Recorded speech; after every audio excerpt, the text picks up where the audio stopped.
Hello guys, good morning. आज हम पढ़ने वाले हैं फेज स्पेस के बाद में सेकंड टॉपिक हमारा division of phase space into sales.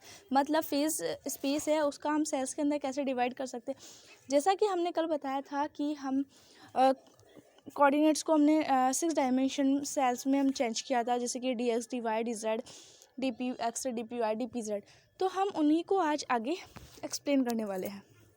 तो देखो, the phase space is divided into 6 dimensional cells whose sides are dx, dy, dz, dpx, dpy, dpz. Such cell are called phase cells. ठीक है। और अगर हमें volume of each sales देखना है तो उसको हम क्या बोलेंगे, डी टाउ से डिनोटेड करेंगे। तो D tau is equal to D X D Y D Z D P X D P Y D P Z होगा according to Heisenberg uncertainty principle. हम क्या बोलना चाहते हैं, हम सभी जानते हैं अनसर्टेनिटी प्रिंसिपल क्या बोलता है हाइजेनबर्ग का। तो देखो, जब हम इसका डॉट प्रोडक्ट करवाते हैं डी एक्स और डी पी एक्स का तो हमें लगभग एच के इक्वल मिलता है। ऐसे D Y D P Y का करवाएंगे तो वो भी एच के इक्वल, और डी पी जेड और डी जेड और डी पी जेड का करवाते हैं तो वो भी हमें एच के इक्वल ही मिलता है। यानी कि हम क्या बोल सकते हैं, अगर इन वैल्यू को हमारे जो ऊपर वाली इक्वेशन में जब रखते हैं तो हम बोल सकते हैं डी टाउ लगभग किसके इक्वल होगा, एच क्यूब के इक्वल होगा। ये हमारा क्या हो गया, वॉल्यूम एलिमेंट मिल गया।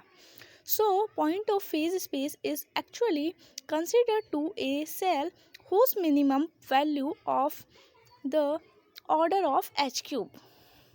ठीक है, जो मिनिमम वॉल्यूम होगी वो हमारी किसके ऑर्डर की होगी, एच क्यूब के ऑर्डर की होगी। अब बात करते हैं phase space diagram of oscillation one dimensional के लिए। ठीक है, ये वेरी इंपॉर्टेंट क्वेश्चन है, 2017 में और 2018 में आया हुआ है। तो देखो, ये थोड़ा लेंथी है लेकिन अच्छा है, जल्दी जल्दी हम इसको कवर करने की कोशिश करेंगे। तो देखो, total energy of one dimensional space harmonic oscillation is given by. हम क्या जानते हैं, देखो हमने सेकंड सेम में या बोल सकते हैं फर्स्ट सेम में हमने ये पढ़ा था क्लासिकल मैकेनिज्म में कि जो हमारी टोटल एनर्जी होती है वो क्या होती है, kinetic energy plus potential energy होती है। हमने सब जानते हैं, तो हम इसी को आगे एक्सप्रेस करेंगे।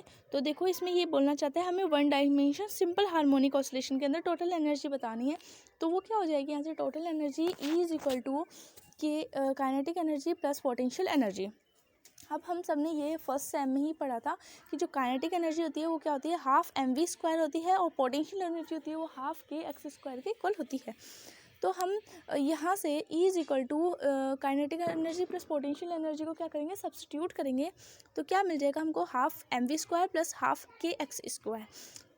E इज इक्वल टू, अगर हम क्या करें यहाँ से, हम जानते हैं M V is equal to क्या होता है, पी होता है। हमने क्या किया, ऊपर नीचे यहाँ पे एम से मल्टीप्लाई करवाया तो ऊपर मिल गया हम M square V square divide by 2m। ठीक है, तो ऊपर से m और v है उसकी वैल्यू होती है p, तो एम वी का होल स्क्वायर क्या हो जाएगा, p का square divide by 2m plus ऐसे ही हमें अगर इसका करेंगे यहाँ से हाफ के एक्स स्क्वायर का तो क्या हो जाएगा, देखो k होता है, k की वैल्यू होती है m ओमेगा नॉट का स्क्वायर।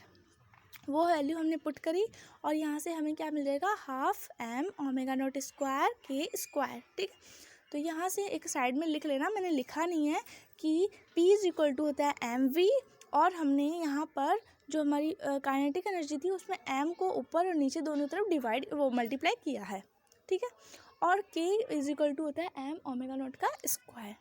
ठीक है, नेक्स्ट देखो, वेर m ओमेगा नॉट और x ये क्या है, मास फ्रीक्वेंसी एंड डिस्प्लेसमेंट।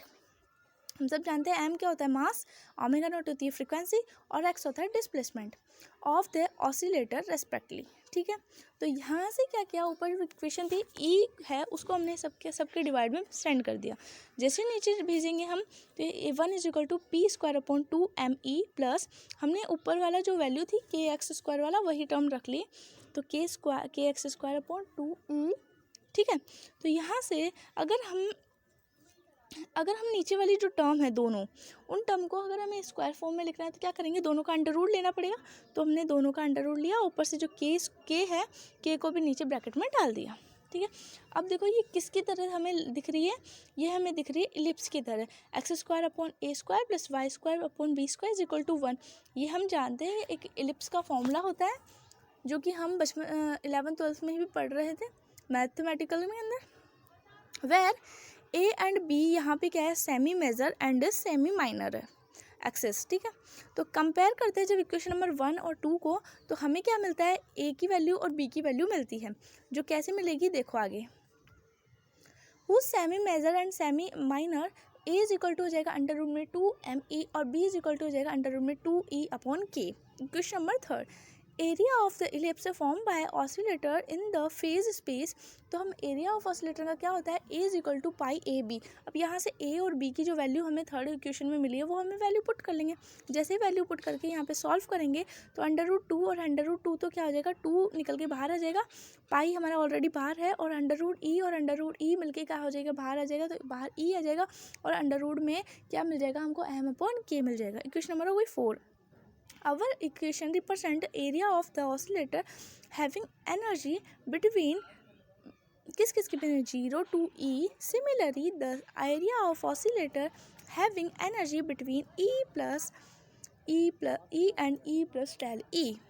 तो कैन बी गिवन बाय कैसे मिलेगा, हमने यहाँ से डेल लेते हैं दोनों तरफ, तो del A is equal to equation number 4 है, उसमें हम क्या लिया, हमने डेल लिया, तो del A is equal to 2 pi del E under root में एम अपॉन के।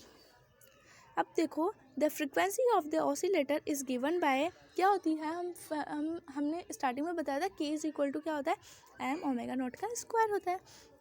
तो हमें यहाँ से क्या चाहिए, फ्रिक्वेंसी चाहिए। तो ओमेगा नॉट की वैल्यू अगर निकालनी है तो क्या होगा, के डिवाइड में एम चल जाएगा और यहाँ से स्क्वायर हटा के यहाँ पे अंडर रूट में हो जाएगा।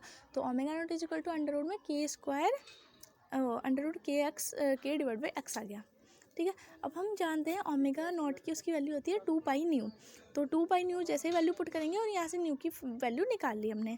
अब जो इक्वेशन नंबर 4 है, the help of equation number 6 given by written ऐसे, इसको कैसे लिख सकते हैं हम, देखो area of phase space A is equal to E upon nu. देखो हमारे पास जो इक्वेशन नंबर 4 है 2 pi E upon under root में एम अपॉन के है, तो यहाँ पर भी सेम वैल्यू है, तो हमने इस वैल्यू को यहाँ पुट करा और हमें क्या मिल गया, यहाँ से A is equal to E upon nu, ठीक है, ये वैल्यू मिल गई।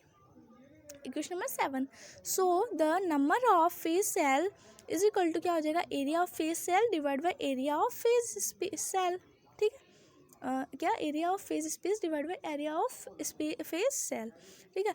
अब हम बात करते हैं फेज स्पेस की, तो हमें हमारे पास इक्वेशन नंबर 7 में निकल गया है फेज स्पेस क्या चाहिए, E upon nu upon phase cell हम क्या जानते हैं, एच, तो इसको हम कैसे लिख सकते हैं, ई अपॉन एच न्यू, ठीक है।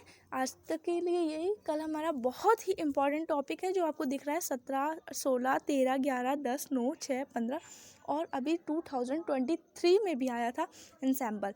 तो हम इसको नेक्स्ट क्लास में पढ़ेंगे। Okay, thank you, subscribe now please.